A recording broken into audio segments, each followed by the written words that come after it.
দাদু নাতির নামাজের অজুর গল্প। একদিন বিকেলে নাতি রাফি উঠোনে খেলছিল। হঠাৎ মসজিদের আজানের ধ্বনি ভেসে এলো। রাফি দৌড়ে দাদুর কাছে এসে বলল, দাদু, নামাজ পড়ব, কিন্তু আমি তো অজু করতে পারি না ঠিকমতো।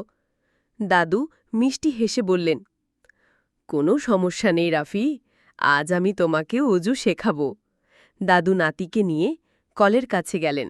প্রথমে দাদু হাত ধুয়ে দেখালেন, দেখো রাফি, নামাজের আগে আমরা ৩ বার করে হাত ধুই, তারপর মুখ ৩ বার ধুতে হয়। রাফি মনোযোগ দিয়ে দেখছে আর অনুকরণ করছে। এরপর দাদু বললেন, এখন নাকের ভেতর পানি দিয়ে পরিষ্কার করতে হবে, তারপর ভালোভাবে মুখ কুলি করতে হবে। রাফি সব কাজ করল।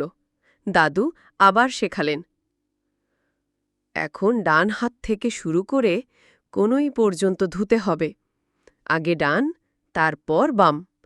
রাফি ঠিক মতো শিখে নিল। এরপর দাদু মাথা মাসাহ করলেন আর বললেন, এভাবে মাথা একবার মাসাহ করতে হয় আর কানও পরিষ্কার করতে হয়। সবশেষে দাদু বললেন, এখন 2 পা টাকনু পর্যন্ত ধুতে হবে, আগে ডান, তারপর বাম।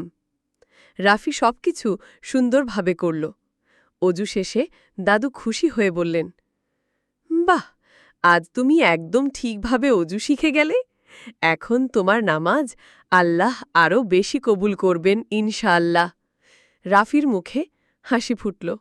সে খুশি মনে দাদুর হাত ধরে মসজিদের দিকে রওনা দিল নামাজ পড়ার জন্য।